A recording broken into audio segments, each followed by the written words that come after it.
Welcome back to the Ready for Merge show, the podcast about Bitcoin and Ethereum protocol development. I'm your host, Christine D. Kim, and this is another DevTalk episode on the Hegota headliner proposals. Last week's show was focused on discussing the consensus layer Hegota headliners, Fossil and 2D PeerDAS. This week, we're going to talk about the execution layer, the EL-focused Hegota headliner proposals, LUCID, FRAME, and SSZ. And to dive deeper into these proposals, I'm joined by two execution layer-focused Ethereum developers. First is Jannik Luhn, a researcher and engineer at Brainbot. He was the EIP champion for Universal Enshrined Encrypted Mempools, EEM, which was a Hegota EL headliner, but was recently retracted in favor of LUCID. So we're going to get into that decision and talk a little bit about Jannik's perspective on the Hegota EL headliners. Thanks for joining us, Jannik. Oh, I think you're muted. Sorry. Hello. Thanks for having us. I'm very excited to talk about this. Yes. And we were just talking about before the show, but this is your first podcast appearance? It is. Very cool. I feel honored that it's on the Ready for Merge show. And we also have another honored guest joining us for this episode. We have Justin Florentine, a Besu client developer at Consensys. He is the LUCID EIP champion. Hey, Justin. Hey, good to see you, Christine. Thanks for coming back onto the show. Anytime. Some of our listeners should know Justin already from his Meet the Devs interview that he did a while back for Ready for Merge. So I'm excited that some of my listeners will be able to, see a familiar face on this show. Well, I want to get started talking about the Hegota EL headliners. This one, there's one more than I guess on the consensus layer side, but there used to be four competing EL headliners, and one of them was recently retracted, as I mentioned at the top of the episode. Let's first unpack what happened there and just get people up to speed about the lay of the land now. Jannik, can you talk about why you retracted your proposal EEM earlier this week? Yeah, sure. So when we originally wrote our proposal, 8105 EEM, our goal was to get an encrypted mempool to Ethereum as fast as possible, basically, because we saw a certain sense of urgency there, and we thought that this was really a feature that Ethereum needs very much. That in our mind, or in our view, the rest of the community maybe did not think was that important. Simply apparent by the fact that there wasn't an encrypted mempool yet, and there also wasn't an EIP. There was research about this, but nothing that looked like it would be included in Hegota. Now we are in a different situation. Presently, we have two encrypted mempool proposals. We've got now one from LUCID, the one that Justin is championing. And it turns out that the two are quite similar in lots of respects, I would say. I think partially that's because we independently came to like similar. We made similar design decisions based on a similar understanding and similar goals, and also partially because of cross-pollination. Like we started to communicate more and to exchange ideas, and I think that led to the two proposals kind of converging in some sense. So and now I think the remaining differences, they're still there, and potentially interesting to talk about, but I think they are not really crucial in our view. And in line with our original goal of pushing encrypted mempools into Ethereum, we thought it's the better strategy basically to join forces and to maximize the chances of being adopted instead of getting like the proposal just like perfectly right in all points. And therefore we decided to withdraw the proposal, or not the proposal itself, but the application for Hegota, and instead support LUCID as much as we can. It does make sense that you guys would join forces to try and get the, if the vision behind encrypted mempools is to tackle the problem of toxic MEV and introduce more privacy to the public mempool, then I think it does make sense that you would join forces together to try and back one proposal together rather than divide forces. Justin, can you talk about why, of the two, you guys decided to go with Lucid and kind of throw the full weight of people that want to see encrypted mempools on Ethereum behind the Lucid proposal? Yeah, so we started working on encrypted mempools back in June-ish. It was ETH Berlin last year, and it was a couple people here. And somebody was there, and I don't remember who, from Shudder, and we were like, "You guys are kind of already doing this. Like, how can we get this baked into Ethereum? Like, why does Ethereum still have this problem, right?" We had researchers. We had Ji-hoon from Fossil was very, very much involved in some of those early discussions. Anders and Julian, both from EF Research, have been the primary drivers of the research. So I think we went through a number of iterations on this design. It's changed quite a bit. And a lot of that was, we had the meeting in Berlin and we talked about it, we got excited about it, and we stayed in touch and we set up Telegram groups and we continued kicking around ideas. But thank you to the UE proposal really lit a fire under us where we were like, oh, we're not the only ones that care about this. We're not the only ones that are actually working on this.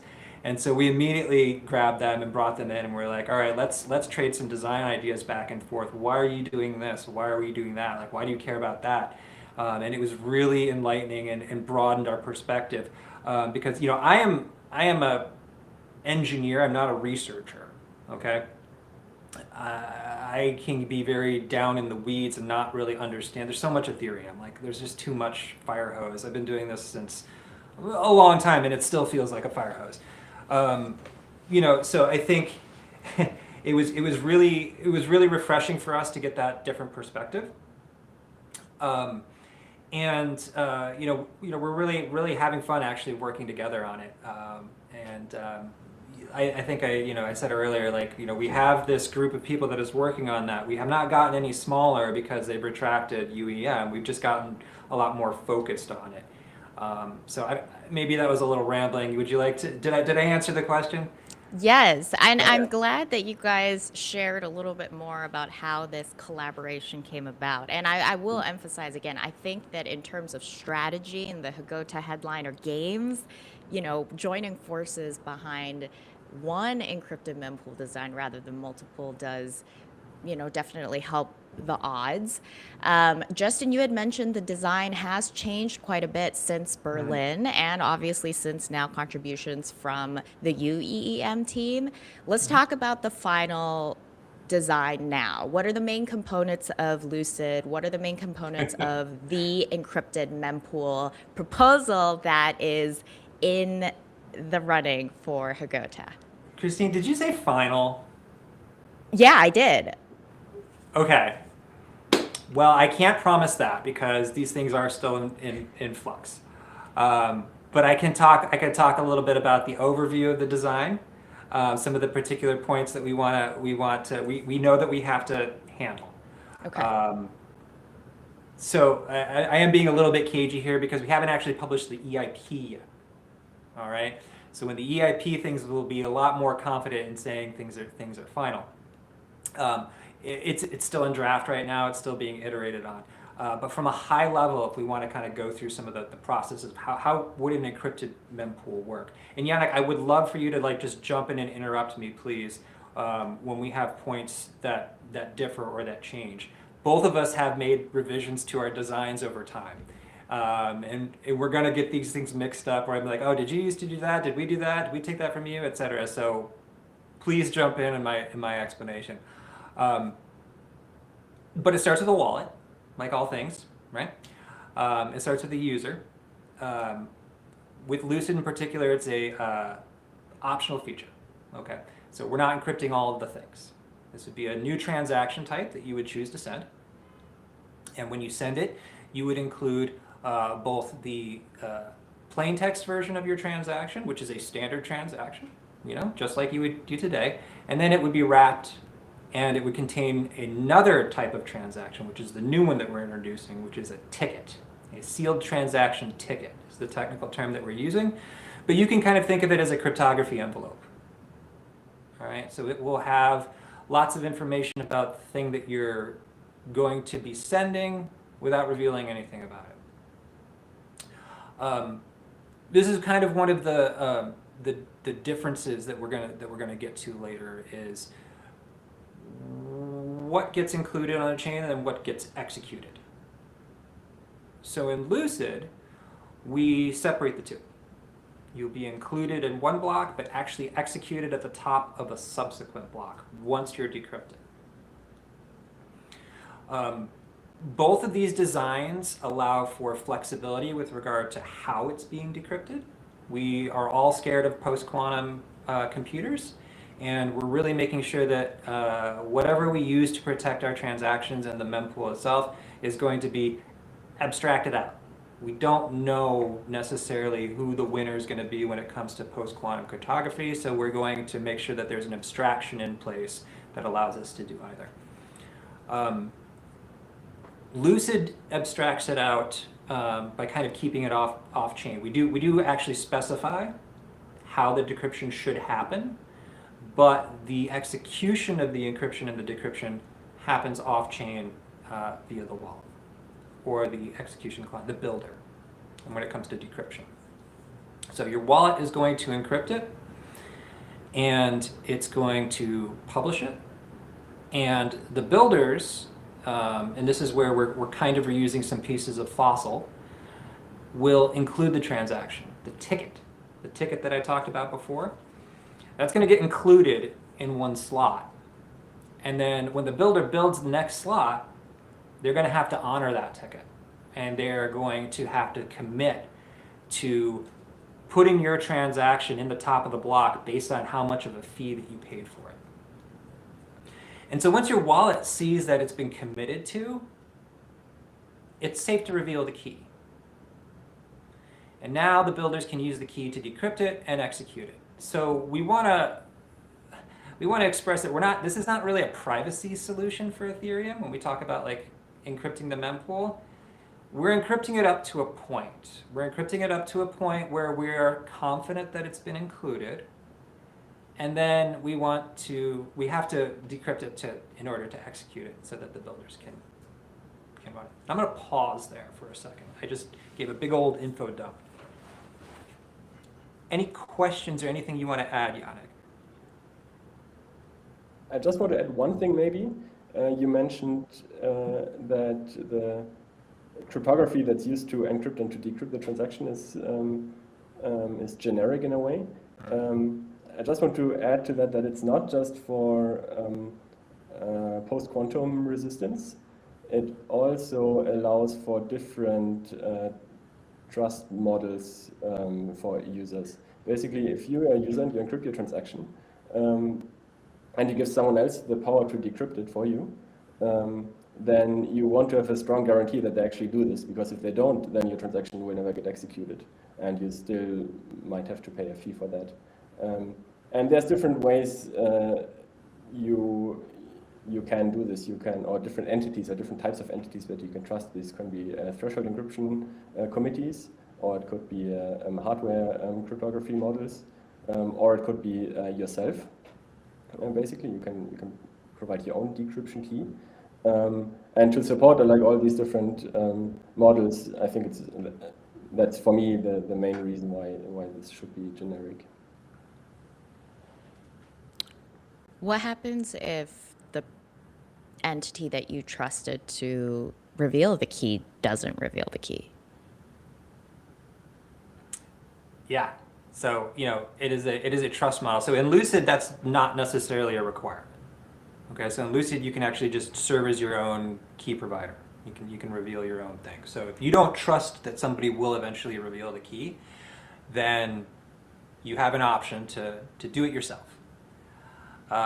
If they don't reveal your key, your transaction doesn't get executed. So there's some pretty high stakes there.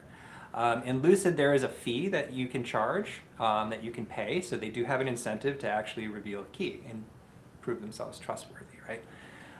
So it's a separate fee that you can charge. Does this make the new transactions that you would decrypt on Lucid more expensive than regular user transactions? So there are, yes, to a degree. You do have to pay for the decryption fee, but it gets refunded. You do have to pay a top of block fee, but we can kind of smooth that out, right? So this is a part of the trade-off where you do have to actually pay for this. We are asking the clients to do more work, doing the decryption, and we are kind of governing a profitable area of the block. The top of the block is very profitable, and so we do charge people for that. The top of block fee is actually kind of interesting if you want to get into some of the more technical aspects of it.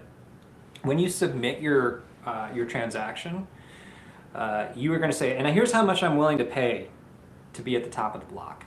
You specify a maximum top of block fee. You might not get charged the whole maximum. Okay, so Christine, let's say you and I are both competing for that top of block. All right, we both publish an encrypted transaction. I'm willing to pay 10 gwei to go to the top of the block. You're willing to pay 2. Okay, there's a little bit of math involved that will actually smooth that out. If you and I are the only people that are participating in that top of the block, why should I pay 10? You pay 2. I end up paying 3. Okay, so it gets kind of normalized, and I'm oversimplifying a little bit, but that's the general idea, and that gets refunded, the amount that's different, and then the amount that's actually paid gets burned. Okay, so yes, there is a it costs to use the encrypted mempool. That refund mechanism sounds quite similar to the EIP 1559 model, where people get refunded if they do a max fee versus their what the actual base fee was for the transactions. Is that a correct parallel? It is. Yes, it's an analog. Yeah, I don't know that I would call it the same thing, but it's an analog. We're attempting to smooth out the. We don't want to go to the bad old days of the gas price auctions. Yeah. For those of you that remember pre-London, things were very spiky as far as gas costs, right? And so we want to have a little bit of a smoothing mechanism. That being said, there is no notion of a base fee. Okay, there is no notion of a network, a cost to use the network that fluctuates. So it's a little bit different. Jannik, are there any other elements of encrypted transactions that try to make it as competitive for users to submit as just regular user transactions? Any other elements that you would say incentivize use of these types of transactions on chain? So I wouldn't say, yeah, I'm not sure how if I would say incentivize. I would just say it's the idea of the encrypted mempool is to provide an alternative to private mempools that are used generally today by most users of DeFi applications. Basically, they send the transaction instead of publicly to everyone to see, and they send it directly to builders that they trust. And why do they do this? Because of front-running attacks, basically. If you send a transaction publicly right now to the mempool and you buy some token on Uniswap and you set a certain amount of slippage, then you can be basically guaranteed that some other transaction will come in front of you, or a builder or a searcher will place another transaction in front of you that will kind of monetize the information that they get from the fact that your transaction will be executed later. They will move the price on the exchange in the direction that is bad for you, basically. Private mempools prevent that, but at the cost of centralization and and lack of censorship resistance eventually anymore. So for users who don't want to use private mempools or who can't use private mempools, we want to, that's the reason for adding encrypted mempools. So everyone who wants to trade and can't use private mempools, they would use, in our view, encrypted mempools. That's the primary audience. But would traders use these transactions over a private mempool, especially if they have to trust?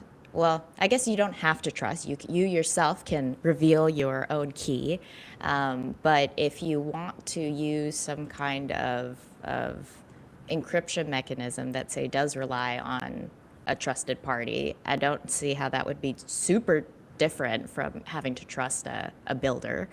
And then if you take into account the fact that your transaction perhaps would not be routed in the best execution way through a builder that could potentially see all the different transactions that it's intaking and try and get your transaction into an earlier block. I think there was some questions around why users would want to have, traders especially that care about timing, why they would want to have transactions that are kind of forced into the next block through LUCID. Mm-hmm. Is there a strong rationale for why someone would use LUCID over a private mempool? I think that's really a very difficult question because... Yeah, go ahead. Because it's a very... there's many potential users of Ethereum, and I think it's very difficult to make one argument that works for everyone.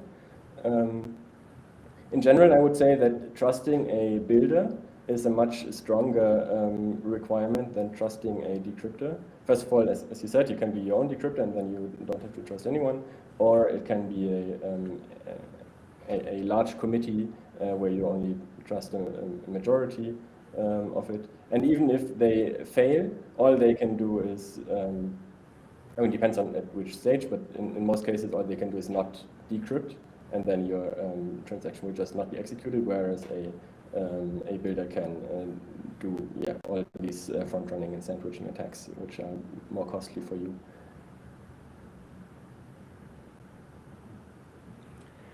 Yeah, I think it's a good question, right? I try to focus on a broader audience than traders.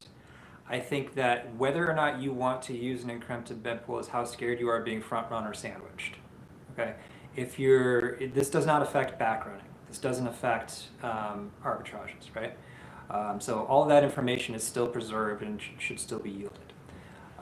Your pricing, is your pricing delayed a slot based on execution? Yeah, but you're at the top of the block, right? So you're going to be making that type of trade-off. I think that's a marketing problem, frankly. I think that's how you design the feature and how you convey it to people. Maybe they'll use it, maybe they won't, but all of the other aspects of privacy deployment on Ethereum are going to require some type of protection from the mempool, right? This is going to be a fundamental aspect of future privacy features that we need to add. So it's hard to say. Like if I'm an institutional investor and I have a particularly large transaction, I might be willing to go through an encrypted mempool so I can be absolutely sure that it's going to be included. Maybe I don't really care about slippage or anything like that, or maybe I care about it a lot less compared to the size of the transaction. I think there's also anti-censorship properties that go along with this as well. Fossil is a really excellent way to improve the anti-censorship qualities of Ethereum, and also adding encryption on top of that makes them even stronger. So it's a hard thing to reason about. It's a hard thing to measure So like, I don't know how much front running is going on out there. I can look at sandwiches. I can look at non-cleverly executed sandwiches. Okay, the real obvious ones where it's the same person that does the front side, you know, both sides of bread go to the same address. Sure, I can see that, I can detect that. If we don't ship this in Hegota and we wait another hard fork, another 460,000 transactions are going to get sandwiched. Okay, so that's your floor. Now on top of that, there's also the basic front running. Maybe you can see it, maybe you can't. I don't know. All right. There's more cleverly concealed sandwiches, okay? And then there's the trust assumption, right? So 460,000 sandwiches are happening in the next 6 months based on we trust our private mempools right now because they tell us they're not going to front run us and they're not going to sandwich us. If that trust assumption were to fail, I don't know what that number is now, but it's going up. So, yeah, it's a hard question because it's a hard threat to quantify. But I think what we're asking people to forego is really not that big a deal. Like if you know, I've heard numbers before that of all of the MEV, the toxic stuff is like 10%. Is it worth it to provide an option for people that prevents that 10%, but still preserves the 90% of MEV, the good stuff, right? The arbitrages, the back running, the things that are actually helping the network out, helping price discovery out. You know, I think that's the trade-off that we have in front of us. And you know, my goal with Lucid here is to make it as optional as possible, protect the users, protect the relationships between, or the path between the wallet and the DApp, and make sure that it's really just those two transactors that are involved in the transaction, and do it in such a way that the market can decide whether or not it's necessary or people can opt into it. I think the market and understanding where the market will land with these front-running protection solutions is a really important question, though, because front-running protection exists on Ethereum. Sandwiching protection exists on Ethereum, and the solutions for it have been getting significantly more sophisticated. When we think about some of the products that have been coming out from organizations like Splashbots around MEV Protect that actually refund users MEV, some of the innovations that have been happening on DeFi protocols to truly allow users to have more credibility and assurance that their transactions will be protected, and do so in a way that doesn't actually increase significantly the cost of their transaction or impact the quality of execution for their transaction. And I think of Lucid as adding in another option into that market. And if that option is more expensive, potentially poor execution, and not a lot of people use it, is the complexity of adding it worth it? Complexity is always a fair concern, regardless of what feature you're trying to build, right? So like the complexity of any other feature also has to weigh itself against adoption, right? Again, it's hard to quantify. I think it is. I actually do think it is. And I think that the amount of complexity that we're proposing adding to Ethereum, this is kind of a drop in the bucket. You know, if you look at our roadmap and you look at all the things that we're going to do with ZK, like we're going to start proving over RISC-V ISAs, right? EPBS is very complicated, but it's a necessary part of everything that we're trying to build. Right? Fossil is very complicated, but we believe in censorship resistance, right? So it's like, okay, well, do you believe in these principles? Okay, well then, is this going to be a piece of code that you're willing to maintain over time to ensure that and protect that? Like, to me, it's kind of a no-brainer. It's like, this is a gaping hole in the side of our cypherpunk principles right now, and it has been for quite some time. I mean, the Dark Forest paper was written in like 2018, something like that, right? And so here we are 8 years later, and it's still just like, okay. You know, we were all like, hey, MEV is an existential threat to Ethereum. Oh, okay. You know, so I don't know. Yeah, sure, it is complicated. If nobody uses it, is that a problem? Maybe. I don't know. How many people are using account abstraction today? Not a lot, right? But we're going to keep working on it, and we're going to try and implement a better version of it with native account abstraction. So I don't know. I don't find we shouldn't. I find it to be a convenient critique that complexity tends to come out in certain times and not others. Like it is a real criticism. We really don't want to make Ethereum crazy complicated, and ossification is a legitimate stance. It's not one that I've come around to it, I should say. I used to be a very strict anti-ossificationist, but now I'm a little more open to it.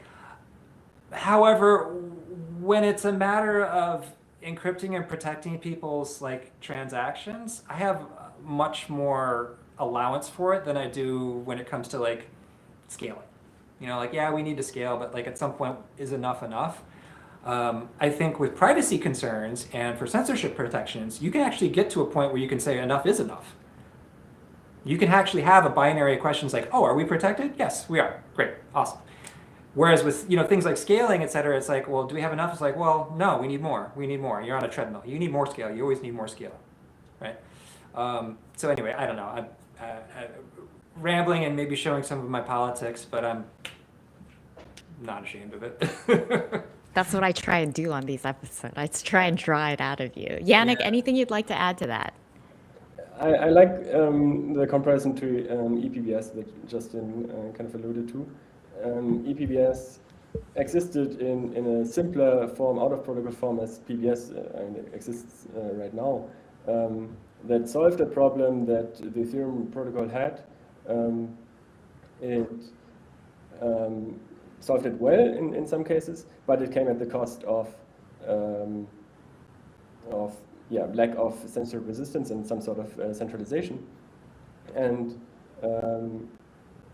therefore, we decided after looking, we as the Ethereum community, after watching this and seeing how it performed, after a while we decided to incorporate it into the protocol, which made the protocol more complicated and more complex. But it's still, I think generally it is agreed that this is a good change and a needed change. And in a way, we're doing the same with encrypted mempools by observing that private mempools solved a need that users had for front-running protection at the cost of lack of censorship resistance. So now we're trying to do the same thing, integrating it into the protocol, spending a little bit of complexity, but preserving our core value propositions of blockchain a little bit better. Yeah. I hear you guys that on the protocol side, when we think about code changes like MaxiV, ePBS, Fossil, the question of adoption and the question of the payoff, the impact of the adoption of it versus the complexity it adds to the protocol, developers, I think, have not quite use this as a rationale to not work on these protocol changes. All of these protocol changes, arguably, you could say the adoption and the impact of these protocol changes have not been high or will not be high, and yet it is in the roadmap and has been, is going to be part of Ethereum's protocol. So I hear you. Let's put the adoption and the complexity questions aside. One other kind of aspect of LUCID that I want to discuss, and then we'll talk about some of the other proposals and where Lucid fits in with these, is readiness. So Justin, you were mentioning quite a bit that Lucid is in draft form, it's not finalized, and as I understand, developers are going to try and decide on the headliner tomorrow on the all core developers execution call. This EIP does not sound really fleshed out. It sounds like you guys need a bit more time for it to cook. Is that a disadvantage? Is that a reason why it shouldn't be a Hegota headliner? Jannik, do you want to respond to this one first? So I'm not 100% sure about the upcoming changes to Lucid. In my view, what we've seen so far from Lucid is already pretty good, and I don't see a reason why we can't start implementing it. I think even in other EIPs that have been proposed and have been accepted, I think including Fossil, even Fossil, to my understanding, isn't fully spec'd out. Probably much more than Lucid, but from what I've heard, there's a couple of open questions, or at least not. I'm not sure if there's still questions, but it's not really written in the spec. So yeah, in the end, it's something that the core developers have to decide. But for me, it would be good enough to accept it. Yeah, it's ready enough. So you can, I mean, there's EIPs that are on DevNets right now that are still being revised, right? Are you talking about ePBS? I'm talking about not just ePBS for for Glancedo. I'm talking about we literally just talk, I mean, you're on these calls, you hear us talking about it, like, oh yeah, we need a spec change for DevNet 3, right? This is very, very common. I mean, we ship stuff and it's still in draft status. So it's not. I mean, yes, it's.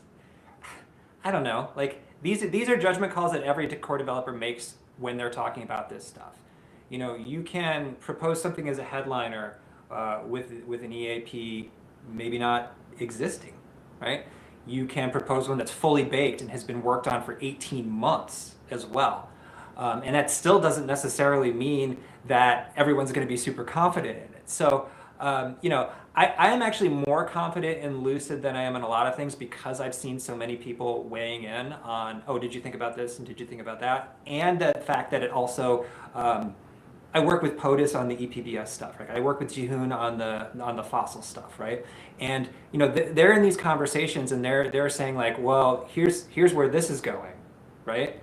Like you said, ePBS is still being changed, fossil is still being changed. Okay, well, but they're involved in those conversations, and we're taking the things that they're changing and we're baking them back into Lucid. So,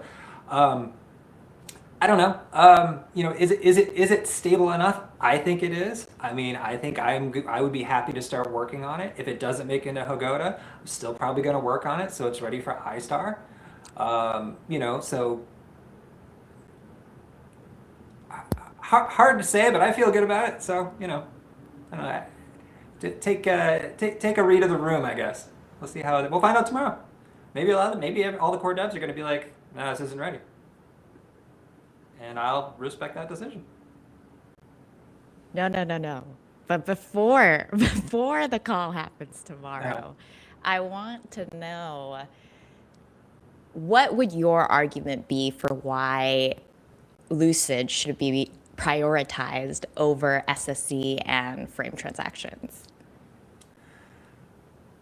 Okay, so I imagine you guys are going to have to give this tomorrow on the call, but I want to get it here now. Yeah. We thought, oh, you want a first look?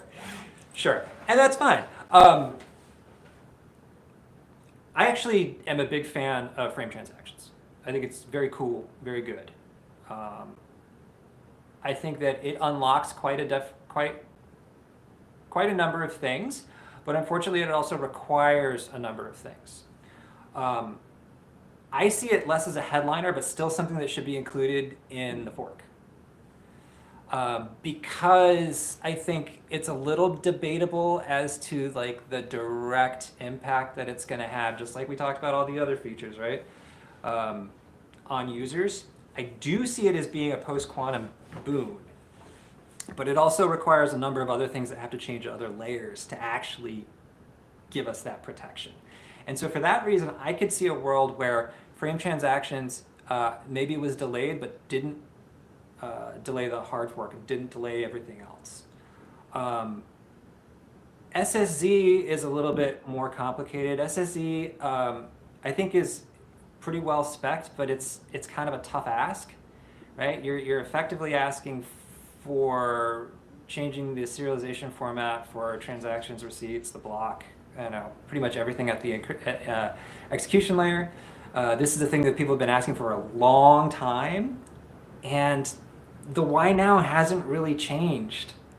Like it's unfortunate because it's tech debt and it does need to be paid off, I think. But RLP still works. So I don't know. I think if you're asking me to stack rank them, I'm gonna go Lucid, Frame Transactions, SSZ. An actual opinion, Christine. We've gotten a lot of opinions so far on the show, and I'm loving it. For me, honestly, SSC is top because I think it's the most ready. It's the most spec'd out. It's been talked about for years. And all of a sudden, in the past week, people are like, oh, I have this Lucid and Frame. Okay, it's not the week. I know that was an exaggeration. Okay. But then in terms of Frame, I would say that some pretty influential people in the community have thrown their weight behind it. Like Vitalik has been very vocal about Frame. The EF has been very vocal about improved UX is their new 2020, not new, but it will be a continuing strategic priority and the post-quantum element of it and whatnot. It seems to have just quite a bit of support. So I thought that would be a very likely contender. Jannik, what's your view on how things are going to shake out tomorrow and what your argument would be on the call for why Lucid should be prioritized ahead of the others? Yeah, I think I would agree with Justin's ranking, to be honest. Okay, yeah. Frame, Lucid. For me, Lucid is, so frame transactions I think they're nice, but I don't really see the urgency as much because we do have ERC 4337, like the account abstraction ERP or ERC that makes it work on the layer. I don't really see the urgency of having it in the protocol. I think the protocol itself should focus on itself first and foremost, and I think there Lucid provides the bigger value and the bigger impact. Yeah, like I've also been following Twitter a little bit, the discussions there, and it seems like, as you said, influential people are supporting Frame. So it wouldn't surprise me if it wins, but as Justin said earlier as well, for us, we're still going to work on it afterwards, right? There's still lots of things we can do even if we don't get accepted. We can flesh out the protocol more. We can start building test networks or testing out different features, documentation, basically all the stuff that will help us getting it accepted in the next fork, and also then implementing it quickly afterwards. So no matter the decision that's going to take long, I'm optimistic about it getting accepted. Because like we've talked to lots of people, and even the people who say it should not be in the next hard fork, they generally like the idea. Like almost everyone we've talked to agrees that encrypted mempool should be in Ethereum eventually. The only question is when. I think that's a winning strategy when, no matter what the outcome is tomorrow, if you know your proposal is good, continuing to work on it and gather community consensus for it. That is how you do, in my opinion, the best strategy for decentralized governance. You don't let one governance decision or like one moment in Ethereum's history just make you leave and just kind of like give up on everything. It's a very slow grind, but I think there's something to be said about slow-moving consensus and just continuing to work on a proposal if you know that it is beneficial for Ethereum. Well, thank you guys very much for the thoughts on the Hegota headliners. I want to spend just the last few minutes of the time that we have together talking about the headliner process in general and just get your thoughts a bit on how Ethereum governance is evolving.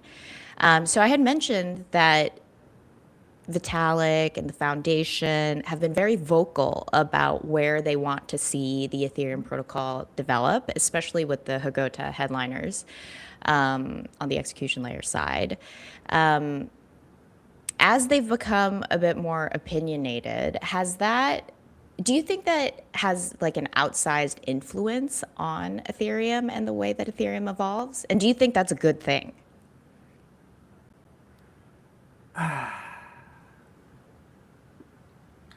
Okay, so the reason I'm hesitating and the reason I kind of struggle with is basically we're talking about how does this look through the lens of Twitter? No, you're honest. Well, yeah, I guess optics is okay. You sure? Yeah, optics, public sentiment, et cetera, et cetera. This is one of the things that kind of irritates me. Is it's like, well, what does my timeline tell me? Like, we don't have any market analysis. I shouldn't say that. I actually should not say that because that's actually gotten a lot better in the last 2 years or so, where people are doing focus groups and they're talking to people that need stuff. I'm not seeing a lot of the output of that, which is unfortunate. I don't know. I might just not be well connected, okay? But this is kind of a recurring problem where I see like, all right, what does crypto Twitter say? And that becomes, this is where the zeitgeist is. And I'm sure, whatever. I mean, I'm kind of tired of it. I'm kind of over it. Like, I don't really see that that's necessarily a great decision-making process. It's nice to have a lot of followers.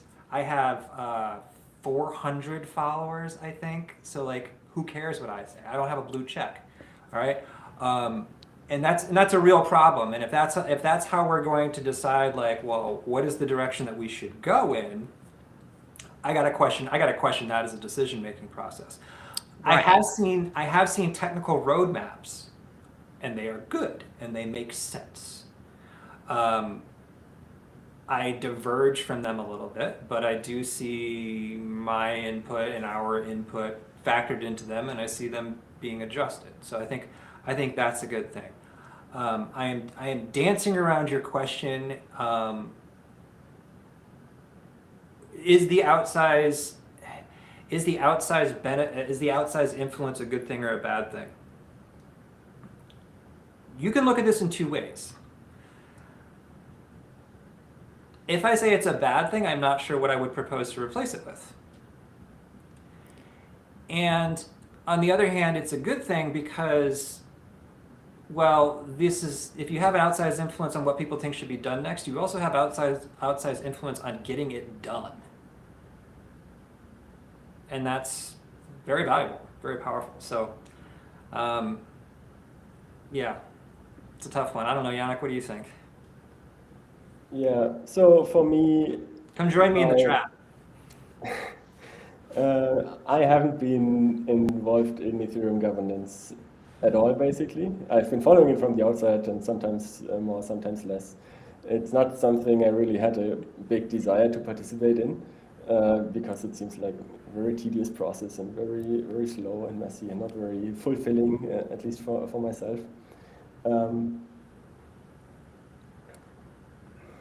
Now we're kind of forced to do it because of the goals that we as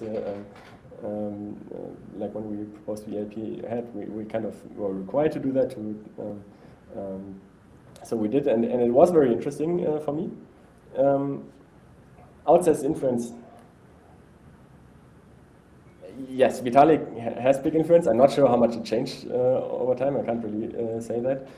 But I think it's the question is, why does he have outsized influence? Or other people who have very strong opinions, maybe the Ethereum Foundation as a whole. I think to a large part that's because they suggest good things and things that many people agree with, and they make very good arguments why things should be like this. And they're also, it's not like the dictators. They're open to criticism. They react to criticism well, I think. So for me, this is just how any governance process should work and can work. I don't really see an alternative, nor do I think there should be. It shouldn't necessarily be different. There's always something that some people have more say than others. I don't think that's necessarily a bad thing. I think an important element of this is that Vitalik and the Ethereum Foundation, there's this idea or the sentiment that they represent the values and the vision and the ethos of Ethereum well. So when they talk about certain protocol changes or present a certain roadmap, there's a lot of collective support for it automatically, because there is a sense of trust and a sense of because the foundation and Vitalik have already contributed so much to the protocol and these are their views, they know what's up. Justin, you sound like you want to say something. Or you look like you want to say something. I'm trying to tease that out because it sounds like a circular argument to me. So I'm trying to, it's like, all right, well, the people that have had Ethereum's values continue to have Ethereum's values. It's like, okay, well, but people change. People I mean, we see our roadmap change all the time. They make decisions and that changes. So like, I don't know, maybe. I do think that for strength and resilience, though, in the governance process, a diversity of opinions is very important. Basically, a lot of counterweights to, in the governance process tomorrow when Hegota is being discussed. There's, of course, the views of various Ethereum Foundation teams, individuals, high-profile individuals with a lot of followers. But there's also you, Justin, and Jannik, and people that are representing many different companies and stakeholders whose views, I would hope, are weighted not because they represent the foundation or they have this many followers or they have yada yada, but because of the technical soundness of their arguments and also their own contributions to the protocol. So as like a Besu client developer, the recognition that, you know, these, like Justin may have 400 followers, but he literally like maintains a client that is giving users access to connecting to Ethereum, which in a decentralized process, I think is just very important. And I think sometimes maybe like underappreciated or under-discussed. I think that's fair. I don't want to speak for the rest of my team, but I personally feel heard, which is a good start. I differ, I think, from a lot of people as far as what I'm willing to sacrifice, right? To me, a decision is not so much about like, well, what do you think we should do? But like, I think I should do this so much that we shouldn't do this other thing. And I use that a lot when I talk about scale, right? Like, yeah, I do think that we should scale things, but I think that we've spent a lot of time scaling it and a lot of effort on scale and not enough on, censorship resistance and privacy and, cypherpunk values, right? So it's a rich tapestry, I think, of opinions, and the question is like, well, what action results from it?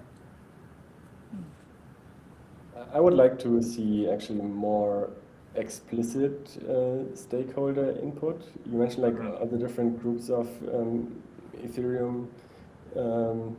Stakeholders could be users, could be applications, could be builders, could be stakers.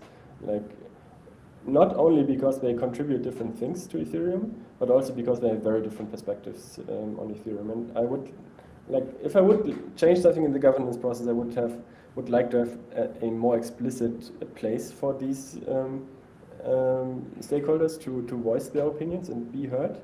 Maybe not so much for like details that are discussed in all core dev calls for different EIPs. If I don't know, like technical details, but more some about priorities, like what should Ethereum focus on, like what are needs, what needs do these different groups of people have?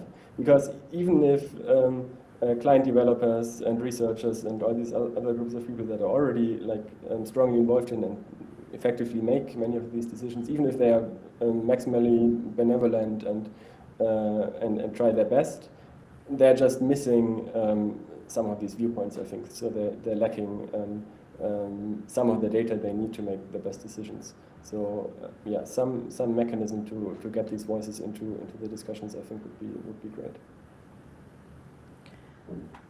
One quick follow-up to that, Jannik. So there is the headliner selection process is fairly new, but there's been quite a bit of attempts from the foundation when it comes to asking for people to, chime in on the Ethereum magicians, rank through Forkcast, join the all core developers calls, which are open and public and anyone can join at any time. More communication about when certain more roadmap level decisions are happening rather than all the protocol level changes kind of being, not the protocol level changes, but like technical discussions kind of being moved to ACDT calls, testing calls, a bit more like granularization there to try to organize the conversations. Why is it that Brainbot, hasn't, like, what's stopping, I guess, like stakeholders from taking part? What do you want to see to have more of a say in this very open process? That's a very good question, and I don't know the answer, to be honest. I guess as a company, it doesn't really make a lot of business sense to participate in these discussions because we have lots of day-to-day problems, and it's much more impactful for us to focus on these than sitting in some of these protocol discussions that have impacts like per person have like a small impact, and also the impact will be like a long time down the road. So it will take a long time for these impacts to manifest themselves. That's very interesting.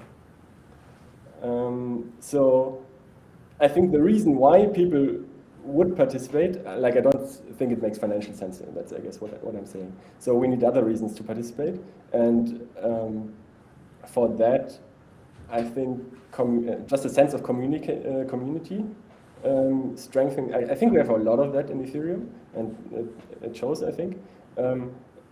But the more of that we have, the more participation I think we get.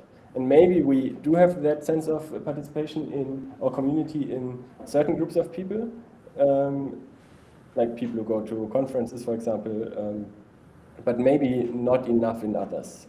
But that's maybe speculation. So maybe we don't see a lot of, users of certain applications on Ethereum because they're just not, they're not feeling like they are involved, and maybe involving them could improve things. But yeah, as I said, that's probably a bit speculative. I don't know. Yeah, it turns out there's no money in crypto. Nobody has a marketing department. Nobody can actually pay somebody to go gather intelligence. At the time of this recording, but guys, it's gonna happen. We're It's up only, Christine. Up it's only. Up only. Diamond hands. We gotta. I don't know. That's probably a very good thing, because it means that the governance process is a little bit resilient. So if someone could spend a certain amount of money and would get protocol changes that benefit them at the cost of everyone else, people would be doing that probably. And the fact that they're not doing that, or at least not as much, is probably a testament to the resilience of the governance process that we have right now. I think we can draw a clear line though between pay for play versus like pay for intelligence. Like really what we're talking about here is we have an intelligence problem. It's like my criticism before of like, well, we're just vibing out on our timelines and making decisions based on it. It's like, well, we can do better than that, surely. Like, surely, marketing is not just advertisements. It's actually studying a market and basing your business moves on it. We can do that. And I've said before, like, the EF has started doing that stuff over the last year. Maybe it's just going to take a little more time to make it a more regular thing. and see what happens when that feedback loop of information, starts coming back into the protocol. Well, we are at time. Thank you guys so much for the discussion. One quick kind of final curveball question though, but this has to be rapid because clearly we're out of time, but I'm just curious. What are your thoughts on the role that AI will have in Ethereum governance? Jannik, you can go first. You want to go first? You want me to go first? I'm a big fan of LLMs in governance, not only Ethereum governance, but basically all governance of all sorts of communities. Not so much for making decisions, and even if LLMs remain stupid, I think there is a lot of value in it because it can facilitate in communication. It's very good in aggregating communication. It's very good in compressing and filtering information, and I think that can help a lot in various governance models, including Ethereum probably. That would be my quick answer. So 2 points. I did get some utility. So it's terrible at actually doing new stuff. So it's been really bad trying to help me write the EIP for Lucid, but it's been really great in helping me understand EPBS, Fossil, how the consensus layer works, et cetera, et cetera. So I use Notebook LM for that, and that's been very helpful up to a point. It turns to absolute pants when you actually start doing creative stuff that it doesn't have any record for. And the second thing, I really want to get to a world where I can actually share a Ralph loop or a prompt with other clients and say hey, this worked in Besu to implement EIP whatever. Go ahead and run it. And then boom, now we have a first mover advantage that just disappears because everybody prototypes in Geth, right? And now Geth has the first implementation of stuff. But with the layer of abstraction that we're starting to get with prompting and Ralph loops and all this kind of stuff, that might be a very interesting way that I can share work. And maybe I include that on an EIP, right? Maybe I say, here's my EIP. Here's the prompt that actually generated the prototype for it. Start there. And now our whole iteration loop, for headliners could be much faster. You could very quickly say this is viable, and it actually worked on 3 out of 5 clients already. So I think that would be cool. And very achievable, I think. It's a matter of time. Probably. Well, thank you guys again. I know I've been saying this a lot, but thank you. This was a very interesting discussion. Good. I had fun. Jannik, it's always nice to see you, Christine. A pleasure as always. And for all of our listeners, tomorrow is the EL Hegota headliner discussions. You will likely see Justin and Jannik again on that call tomorrow at, 1400 UTC? Yeah, 8 o'clock. Yeah, so I'll put into the show notes of today's episode the recording of it, into the show notes the link to where you can tune into that call. I, as always, will be covering that call through my newsletter, my Substack newsletter, which I'll also link below.